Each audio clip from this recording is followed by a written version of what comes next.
Se o espiritismo foi a principal preocupação de um louco religioso, é provável que ele se tenha tornado um louco espírita por essa razão, assim como é provável que o louco espírita se torne um louco religioso sob outra forma, segundo as circunstâncias. Digo, portanto, que o espiritismo não tem nenhum privilégio neste assunto. Vou ainda mais longe. Quando compreendido corretamente, o espiritismo é um preservativo contra a loucura. Entre as causas mais frequentes da superexcitação cerebral, devemos levar em conta as decepções, as desgraças, as contrariedades afetivas, que são, ao mesmo tempo, as mais frequentes causas do suicídio. Ora, o verdadeiro espírito vê as coisas deste mundo de um ponto de vista mais elevado. Elas lhe parecem tão pequenas e mesquinhas diante do porvir que o aguarda. No seu modo de ver, a vida é tão curta e tão fugaz que as atribulações não passam de incidentes desagradáveis de uma viagem. Aquilo que em outra pessoa produziria uma violenta emoção quase não o afeta. Ele sabe, aliás, que as amarguras da vida são provações para o seu progresso, desde que as suporte sem queixas, pois será recompensado conforme a coragem com que as suportar. Suas convicções lhe dão, portanto, uma resignação que o protegem do desespero e, consequentemente, de uma incessante causa da loucura e do suicídio. Além disso, o verdadeiro espírito sabe, pelo espetáculo que lhe oferecem as comunicações com os espíritos, o destino daqueles que abreviam voluntariamente os seus dias, e esse quadro é suficiente para fazê-lo refletir. É também considerável a quantidade dos que foram detidos à beira desse funesto despenhadeiro. Este é um dos resultados do Espiritismo. Que os incrédulos riam o quanto quiserem. Eu lhes desejo as consolações que o Espiritismo proporciona a todos aqueles que se dão ao trabalho de sondar as suas misteriosas profundezas. Entre as causas da loucura, é preciso ainda incluir o pavor e o medo do diabo, que já perturbaram mais de um século. Quantas são as vítimas causadas pelo abalo das imaginações fracas com essa ameaça, que procura tornar ainda mais medonha através de horríveis detalhes? O diabo, dizem, assusta somente criancinhas. É um freio para torná-las maduras. Sim, como o bicho-papão e o lobisomem. E quando elas não têm mais medo, ficam piores do que antes. Mas para atingir esse belo resultado, não se leva em conta o número de epilepsias causadas pelo abalo das mentes delicadas. A religião ficaria bastante fragilizada se, por falta de temor, seu poder pudesse ser comprometido. Felizmente, isso não ocorre assim. Ela tem outros meios de agir sobre as almas. O Espiritismo fornece à religião os meios mais eficazes e sérios para isso, desde que ela saiba tirar proveito deles, mostrar a realidade das coisas e, desse modo, neutralizar os efeitos funestos de um temor exagerado. 16. Resta-nos examinar duas objeções, as únicas que realmente merecem esse nome, por serem baseadas em teorias racionais. Ambas admitem a realidade de todos os fenômenos, materiais e morais, mas excluem a intervenção dos espíritos. De acordo com a primeira dessas teorias, todas as manifestações atribuídas aos espíritos seriam apenas efeitos magnéticos.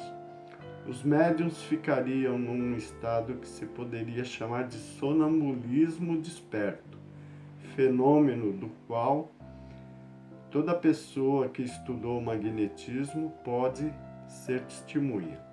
Nesse estado, as faculdades intelectuais obtêm um desenvolvimento anormal e os círculos das percepções intuitivas se estendem fora dos limites de nossa percepção ordinária. A partir desse momento, e por sua lucidez, o médium tiraria de si mesmo tudo que se diz e todas as noções que transmite, inclusive sobre coisas que, no seu estado normal, lhe seriam as mais estranhas. Não seremos nós que constataremos o poder do sonambulismo, cujos prodígios presenciamos, estudando todas as fases por mais de 35 anos. Concordamos que, na verdade, muitas das manifestações espíritas podem ser explicadas por esse meio. No entanto, uma observação contínua e atenta mostra uma grande quantidade de fatos nos quais a intervenção do médium é materialmente impossível, a não ser como instrumento passivo. Aqueles que compartilham dessa opinião diremos o mesmo que dissemos aos outros. Vede e observai, pois com certeza ainda não vistes tudo. Em seguida, nós lhes apresentaremos duas considerações tiradas de sua própria doutrina. De onde veio a teoria espírita? Será que é um sistema imaginado por alguns homens para explicar certos fatos? De maneira alguma. Mas então, quem a revelou? Exatamente esses mesmos médiuns, cuja inteligência vós exaltais.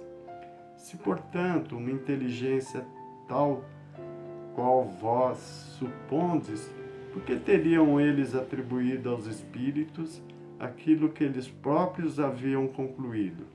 Como teriam transmitido esses ensinamentos tão precisos, tão lógicos e tão sublimes sobre a natureza dessas inteligências sobre-humanas?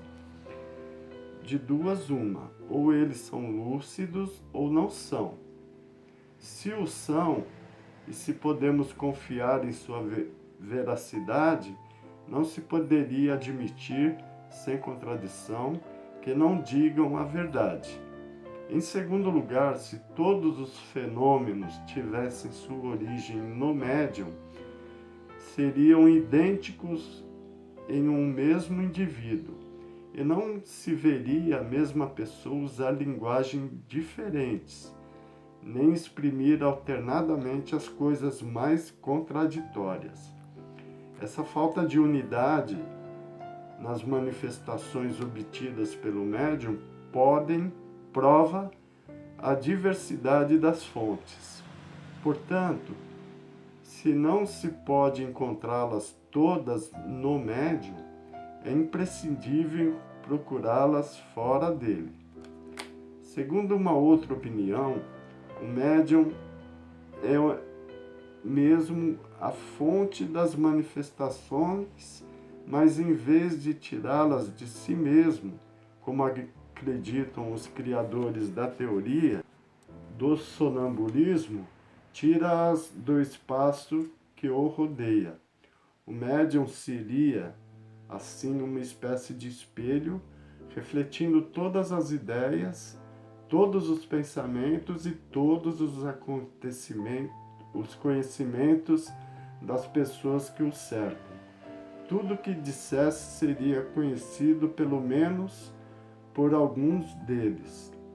Não se poderia negar, e nisto consiste um dos princípios da doutrina, a influência exercida pelos assistentes sobre a natureza das manifestações. No entanto, essa influência é bem diferente da que se supõe, e entre essa e aquilo que faria do médium um eco de seus pensamentos, há uma grande distância, pois milhares de fatos demonstram decisivamente o contrário. Há, portanto, nessa opinião, um sério erro que prova mais uma vez o perigo das conclusões precipitadas. Essas pessoas, incapazes de negar a existência de um fenômeno do qual a ciência comum não consegue dar conta e não querendo admitir a presença dos espíritos, explicam-no à sua maneira. Sua teoria seria sedutora se pudesse abranger todos os fatos, mas não é bem o que acontece. Mesmo quando se demonstra, até a evidência, que algumas comunicações do médium são completamente estranhas aos pensamentos, aos conhecimentos e até às próprias opiniões de todos os assistentes, e que essas comunicações são frequentemente espontâneas e contradizem todas as ideias pré-concebidas. Isso não é suficiente para convencê-las. A irradiação, dizem, expande-se muito além do círculo imediato que nos rodeia. O médium é o reflexo de toda a humanidade, de forma que, se não tira as inspirações de seu redor, vai procurá-las externamente, na cidade, no país, em todo o globo e até mesmo em outras esferas. Não creio que se encontre nessa teoria uma explicação mais simples e mais provável que a do Espiritismo, pois ela pressupõe uma causa bem mais maravilhosa. A ideia de que seres povoam os espaços e que, ao estarem em contato permanente conosco, nos comuniquem seus pensamentos, em nada mais pode chocar a razão do que a suposição de uma irradiação universal, vinda de todos os pontos do universo para se concentrar no cérebro de um único indivíduo. Diremos mais uma vez, e este é um ponto fundamental sobre o qual nunca será demais insistir, a teoria do sonambulismo e aquela que se pode chamar de reflexiva. Foram imaginadas por alguns homens, são opiniões individuais formuladas para explicar um fato, ao passo que a doutrina dos espíritos não é uma concepção humana. A doutrina dos espíritos foi ditada pelas próprias inteligências que se manifestam, quando ninguém esperava e quando a opinião geral a repelia. Ora, perguntamos, de onde os médiuns teriam tirado uma doutrina que não existia no pensamento de ninguém na Terra? Perguntamos, além disso, também, porque estranha coincidência, milhares de médiuns espalhados por todos os pontos do globo e sem nunca terem visto, estão de acordo para dizer a mesma coisa?